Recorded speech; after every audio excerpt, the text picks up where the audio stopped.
Well, the Zags are coming off of a 85-66 Elite Eight win last night over the USC Trojans to reach the second Final Four in program history. And just a couple takeaways from that game. I mean, we heard going in about this just vaunted USC defense. Would Gonzaga be able to keep up with their length? You know they're a great defensive team. Didn't sound like a whole lot of people were talking about the Zags defense at that point. And here's the deal. The Zags defense really set the tempo from the start. That was my first takeaway. My second takeaway was that I thought Drew Timme outplayed the best big in next year's draft. Yeah, all week we heard, like you said, a ton of talk about this USC defense, and of course the Mobley brothers. They're the tallest team in the tournament, the best shot blocking team in the tournament, and you have the best shot blocker in Evan Mobley at 3 blocks a game. And it was one of those where Drew Timme just didn't get talked a lot about this week, and we can tell at this point he's a guy who is hearing everything throughout the week in the media. He heard all this and absolutely showed up for the call. He knew this was a big game for him, and he just established his presence so early. And like you said, man, the defense was unreal. Started with the first play of the game with Drew Timme picking Eddie up top for the breakaway. And right away, I mean, it just set the tone, and this Zags defense had a little bit to prove, I think. Yeah, and as we always say, if this is your first time watching a video of ours or you've been a regular viewer, please do hit the like down below. Comment. We love hearing your thoughts and predictions as we move into the Final Four. And, give us a subscribe as well. It's just been a lot of fun throughout this NCAA tournament. Absolutely. Building up the community as we all watch our teams move on. Going on to the other Elite Eight matchup last night, and it may have been the game of the tournament. It was that Michigan-UCLA game. Mm-hmm. And I think a lot of people had Michigan kind of penciled into that Saturday matchup versus Gonzaga. And what a run UCLA's been on. I mean, we'll talk about in depth on all the players and as we get into our preview for the Final Four, but you got to be happy for this UCLA team. Final score of 51-49 over Michigan. Gonzaga did have 49 points in the first half last night. A little bit different games. But really what I saw is Johnny Juzang, who is a stud, absolutely went off for UCLA. He had his ankle rolled again, so he re-aggravated that ankle injury. Mm-hmm. And really when that happened, the tides changed. I mean, the game completely changed. UCLA was kind of in control. They found a way to kind of piece it together down the stretch. But again, you have to be very happy for this team that started in the first four, which means they were one of the last 4 teams into the tournament. Mm-hmm. They've gone through 2 overtime games to get here, and they're now in the Final Four. Yeah, I mean, this is why we love March Madness as fans, to see teams like this, to see stories like this. It's an incredible run for UCLA. And really just been, I mean, what a season for them. To start this season, if you didn't know, UCLA actually had a commitment from a 5-star point guard. Daishawn Nix was the number 20 player in the ESPN Top 100. And he actually backed out of that commitment at the last minute and went on to the G League instead. So you lose a 5-star point guard like that early. And then about 7-8 games in, it was December 31st, their second leading scorer and senior guard, Chris, blanking on name here, their second leading scorer, senior guard, goes down to a torn ACL. So this team's been through a lot this year. It's really just been a trying season for them, and you love to see them put it together and make this run. Well, let's kind of dive into this matchup, and the last time these two teams did meet was in 2015. Gonzaga lost at McCarthy Athletic Center 66-71 to UCLA. That was right after the Zags beat UCLA in the Sweet 16 in March Madness before, 74-62. And then in 2014, they were running a home-and-home. They beat UCLA at Pauley Pavilion 87-74. And then we go back to 2006, and we know this whole week we're going to be hearing about the Adam Morrison game, the 2006. Zag fans, get ready. You're going to see the Morrison highlights and clips many times in that dreaded Sweet 16 loss, 73-71, that UCLA came out victorious in 2006. And then their only other meeting was in 99. The Zags actually, before going on that magical run, beat UCLA 59-43 at Pauley Pavilion. So a little bit of a storied history between these two teams. We have had a chance to work out a few things since that 2006 game as well. But who is, we want to give really an in-depth preview on both teams for Gonzaga fans as you're finding out who is this UCLA Bruin team that the Zags will be taking on Saturday. And if you're a UCLA fan, we want to give you a preview of this Gonzaga team that we know so well. So diving into UCLA, they're 22-9 overall on the season.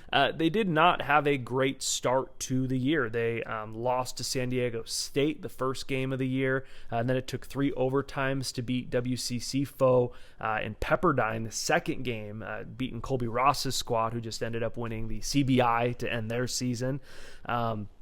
They lost by 18 and then won to USC, who obviously the Zags just beat. So those are your common opponents. And then the thing that gets talked about a lot is that UCLA lost 4 straight games to end the season before going into the Pac-12 tournament, where they would lose to eventual Pac-12 champion Oregon State.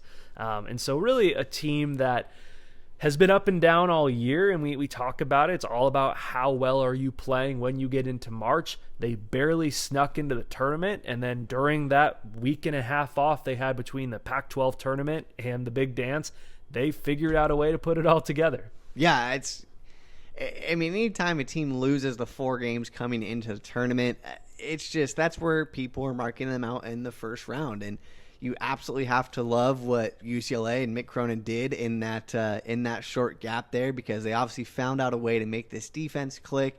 And we've talked about this a lot. When it comes to March Madness, you got to have dudes. And both Juzang and Jaquez have been absolute dudes this tournament. The first game against Michigan State, that was Jaquez took over in that game, scored 27 points, and really willed them to victory in that game. So it's just what a great story this has been for them, and it's been a really fun ride to watch. And who are the Gonzaga Bulldogs? If you're just tuning into the program for the first time, they are 30-0 on the season. They've been the number 1 ranked team in the country, coast to coast, the entire season. And one of the impressive things I thought about this team, not in the tournament, but they beat the number 2, number 3, number 4, number 5, and number 6 seeds in their bracket this year. Iowa, they beat back in December. Luka Garza, that was the 2 seed in their bracket. Kansas was the 3 seed. Zags beat them the very first game of the year. They beat Virginia, Tony Bennett's squad, who was the 4 seed. Creighton was the 5 seed, who was their Sweet 16 matchup, and then the 6 seed being USC. So they beat the 2 through 6 seeds in their region. They'll now take on the number 11 seed. And I want to go and kind of talk about this coaching matchup. I think that Mick Cronin is a guy who the name may be familiar to college basketball fans, but this is a guy who in 17 seasons as a collegiate head coach is 384 and 183. That's a 67% winning percentage. When guys coach that long in college basketball, if your name doesn't end in Self or Few or Krzyzewski or Williams or Izzo, typically you have a 500 record. And so Mick Cronin's a guy that he started at Murray State, went to his alma mater in Cincinnati. His last 9 years at Cincinnati, he took that Bearcat team to the NCAA tournament. And his 2 years at UCLA have been great. This was a team that should have been in the NCAA tournament last season if COVID-19 wouldn't have happened. They had a great team last year. What you hear a lot with Mick Cronin is he's a very defensive-minded head coach. And when he came to UCLA, that wasn't a program that was necessarily known for their defense or their physical play, and he really has this team buying into his philosophy. Yeah, that's been the difference maker for them. I mean, you just look at last night's game against Michigan. Michigan ended that game shooting 39% from the field and 27% from 3, both well below their averages. And I don't think you can just chalk it up to necessarily only a bad night for Michigan. A lot of that was what UCLA did. UCLA forced them into tough shots and really got them to play their tempo of game. And that was the difference maker. So this squad, they're playing together. They've got all the momentum right now, and they're riding that wave, and that is exactly what March is about. Who's hot when it comes down to March, and that is UCLA. And for the Bulldogs, of course, you've got Mark Few at the helm, his 22nd season as a head coach of the Gonzaga Bulldogs. He is the winningest active coach by percentage in Division I basketball, 599 and 124. That's an 82% winning percentage. Crazy.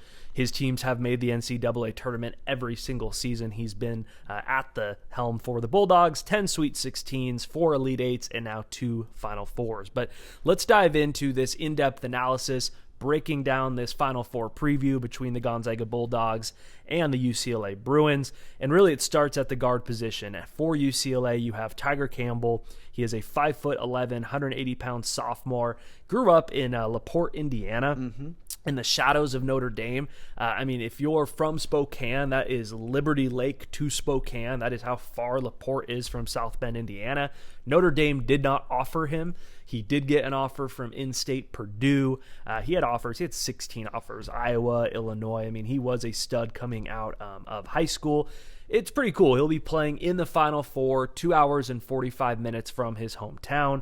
But his story, he missed what would have been his freshman season with a torn ACL. Obviously not the start he wanted to his collegiate career, just 1 month before the 2018 season started. But on the season, he's averaging 10.2 points, 5.4 assists on the year. He only shoots 24% from three on 65 threes attempted, 42% from the field. When I watch his game and I'm breaking down his film, what I see is a very good mid-range game. Absolutely. He's a guy that is very adequate at bringing the ball up the court, does do a good job on defense as well. He really does a good job on ball. He averages a steal per game. But I see a guy that I think in this matchup is going to struggle lengthwise against Jalen Suggs. I don't know who wouldn't. Yeah. But Tiger, give him props because this is a guy who has really been the steady hand on this UCLA team. And I think for him in this game, he just kind of has to play within his own realm, not get outside of himself, trying to jack up a lot of threes, use that mid-range kind of twitchy game to have a good game for the Bruins. Yeah, I agree with that. I mean, we saw his quickness on display last night. He was really getting to that low block area almost at will towards the second half. He had a couple huge buckets down there, and what he does so good at is once he beats you off the perimeter, he's so quick that the bigs are really trying to protect the rim in that situation. He's got a very good awareness and ability to step back in that 8 to 12-foot range and just get a really nice shot out of that. So, I mean, it's definitely going to be something you have to watch out for if you're the Bulldogs, really trying to keep him out of the paint the best you can. And he's averaging 5.4 assists a game through the season as well. So, he's a guy when the shot's not there, he's going to facilitate their offense as well. And he'll be going up against Jalen Suggs, who has really worked his way into being potentially the number 1 overall pick in next year's draft. He is 6'4", 205 pounds, so has 5 inches on Tiger Campbell. Suggs averages 14.5 points, 5.5 rebounds, 4.5 assists on the season. And if you have not watched Jalen Suggs this season, he is a A-plus defender. Like I said, I think his length is going to be a problem for Campbell. He is the best passer in the country. He does Patrick Mahomes stuff that just makes passing look way too easy in Division I basketball. He's going to throw a couple balls in this game that are going to absolutely blow your mind if you haven't watched him play yet.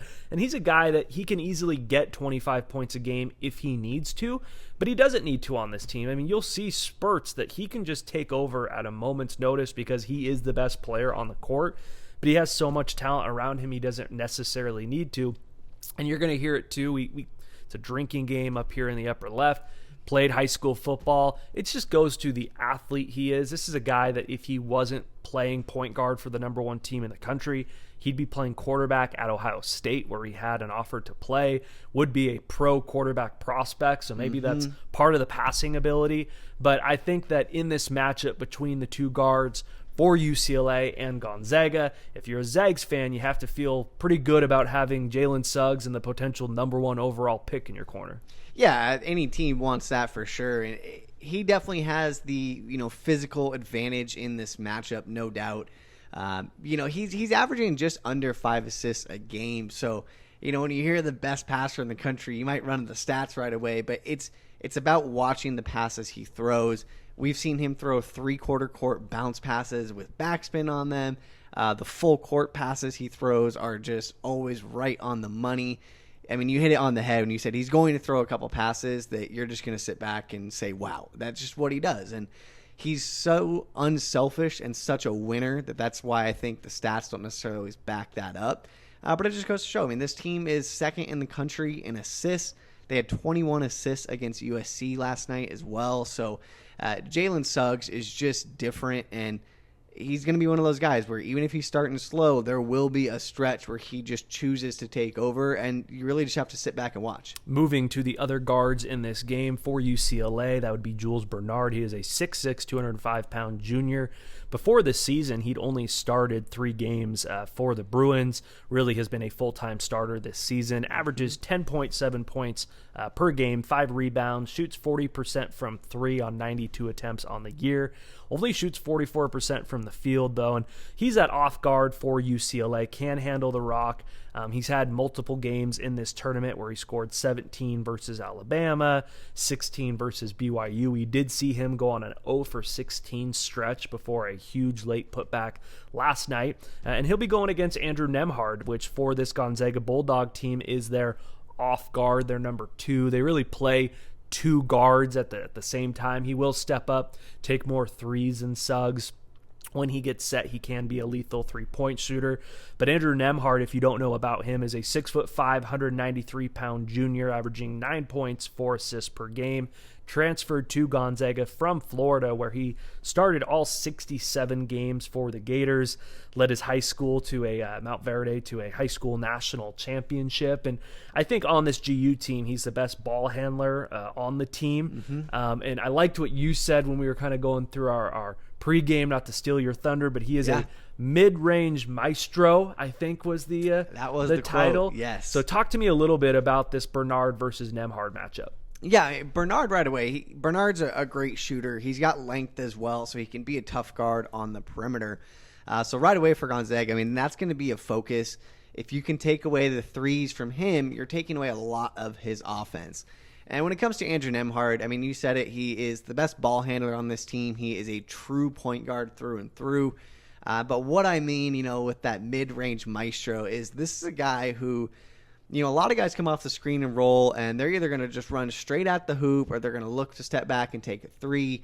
Andrew Nembhard's really going to look to get to that elbow range on the court, and when he gets there, he is so poised. He makes great decisions, whether it is a mid-range pull-up, which he's very good at, or finding the open pass from that elbow. And if you've played basketball or you watch a lot of basketball, you know that when you get a skilled player at that elbow, it's very difficult for defenses to guard because it forces help from odd spots and it forces really tough rotations. And Nembhard's done a great job all season of taking advantage of those. Yeah, moving on to essentially the forwards, call them small forwards, power forwards. Both these teams kind of move them in and out. But for UCLA, that's the dude on this team. That's Johnny Juzang, a 6'6" sophomore. He can take over, go for 30. This is a pro. We will be watching him play in the NBA at one point.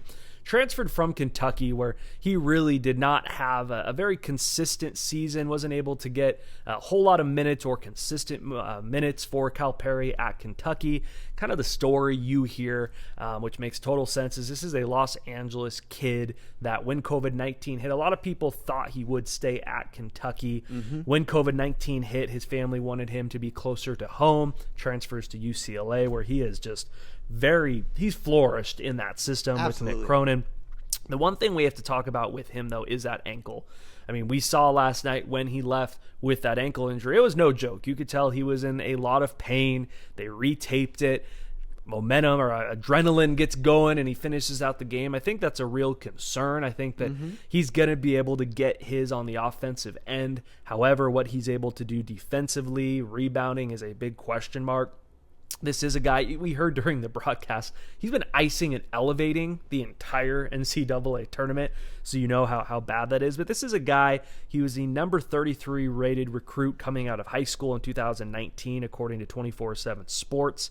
Kind of had comparisons of Tyler Hero when he came into Lexington, and we're starting to see that now on the biggest stage. He's averaging 15.5 points per game, 34% from three on 150 attempts, and shoots 42% from the field. And he'll be going against Gonzaga's Corey Kispert, potentially the National Player of the Year.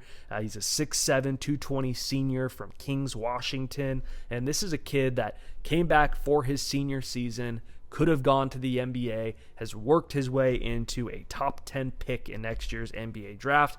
And if you haven't watched Corey Kispert, what you're getting is an elite three-point shooter, but really where he's changed his game and where he's improved his draft stock that we've talked about a lot on this show is he's become elite at getting to the rim. He's become a plus defender, a plus rebounder, averages 18.9 points per game, 5 rebounds, shoots 45%, which is three-pointers per game is what he averages.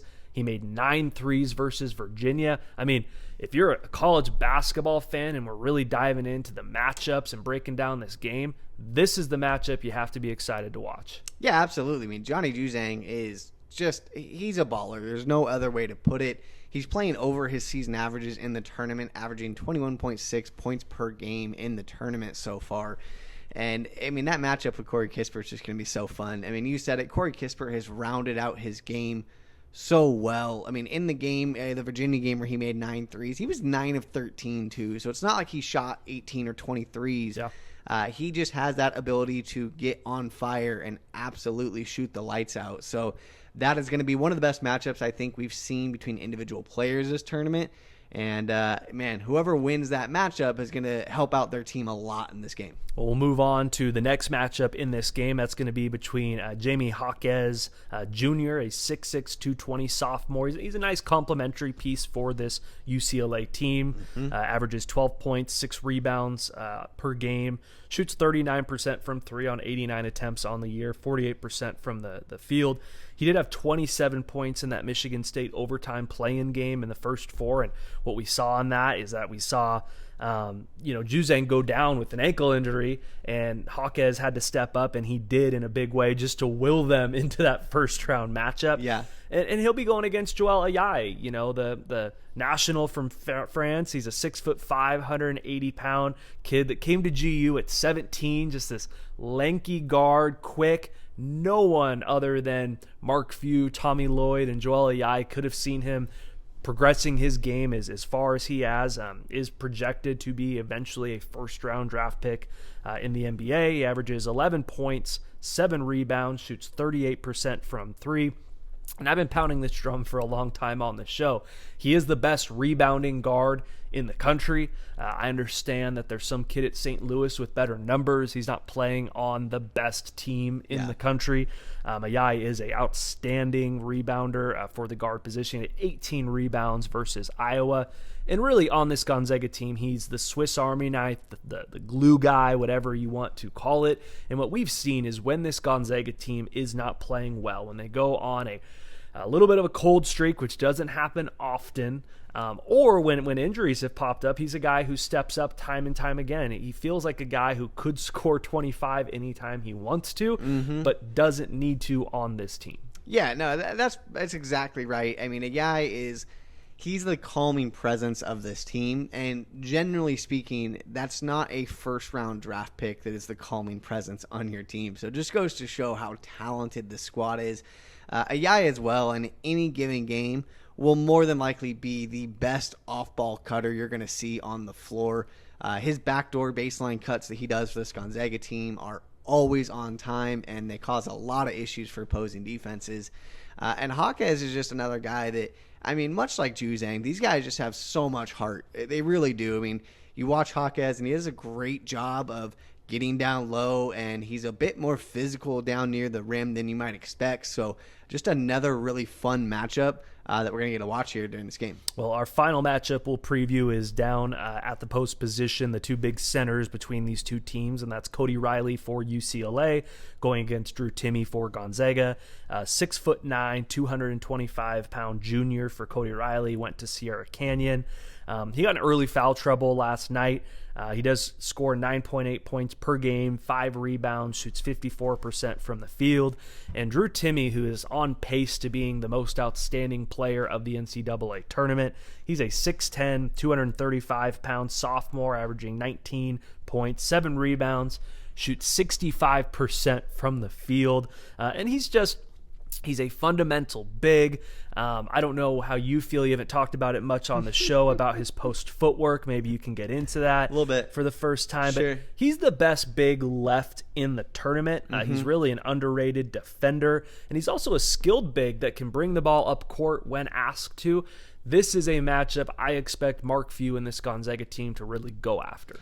Yeah, this is definitely going to be Cody Riley's biggest test he's faced all season. Drew Timme, I'll say it again, best post footwork in the country, no doubt. And he hears everything throughout the week. One of my favorite quotes this week was from Corey Kispert, said, "All the laughing, the giggling, the celebrations aside, Drew is a dog." And that's just something a lot of people look at him, they don't see, but he shows up for the moment. One of the things I look at, Cody Riley throughout the tournament is averaging 4.3 fouls a game. Of course, he fouled out against Michigan. That's going to be a huge key factor. Can he stay on the court? So break it down a couple team stats real quick before we finish up. UCLA averaging 72.9 points per game. Gonzaga averaging 91.6. Of course, that's first in the country. Both teams give up about 67, 68 points per game. UCLA is 190th in rebounding in the country. Gonzaga is 37th. Both of them shoot about 37, 38% from three. What really stands out for this Gonzaga team is they shoot 63% from two. That's first in the country, and 54% from the field. And kind of giving how this game's going to break down, I just don't think that UCLA has enough pieces. This is a very good UCLA team. I love their story. Their run is amazing, but this is not the type of team that beats this Gonzaga team. We've been saying it for a long time and this team doesn't exist that I'm describing, but to beat Gonzaga, you need to go 9-10 deep. You need length. I think about those Florida State teams who have beat Gonzaga in the past, and you have to shoot the ball well from three. And so both these teams only really go 6-7 deep from the bench. Cronin asks these guys, Bernard played 39 minutes last night. He asked these guys to play a lot of minutes. And so while I do think this is a very good UCLA team, I don't think they're necessarily the team to pick off the number one ranked team in the country in Gonzaga. Vegas opened with Gonzaga as a 14-point favorite. That's the largest, if I'm not mistaken, in the Final Four era. Last 25 years. In the last 25 years. And so very quickly, give me your final score prediction and how you see this game playing out. Yeah, this game, it's just a tough matchup for UCLA. You got to love the team. You got to love the run they're on. But I think the mismatches at the point guard spot and down at the center with Drew Timme are really just too much to overcome. And as well, the way Gonzaga's defense is playing, they're clicking on all cylinders. All those things said, I think the Zags come out on top of this one, 87-59, and go back to the national championship. And I've got 83-57. Zags win, go back to the championship. I think that other side, that Baylor-Houston game, will be a thriller, so we can hopefully break that one down. But 83-57, 87-59. Let us know down in the comments what your final score prediction is, what we missed in this. And it's 5:34 p.m. Pacific time on CBS, UCLA versus Gonzaga with a ticket to the national championship game on the line.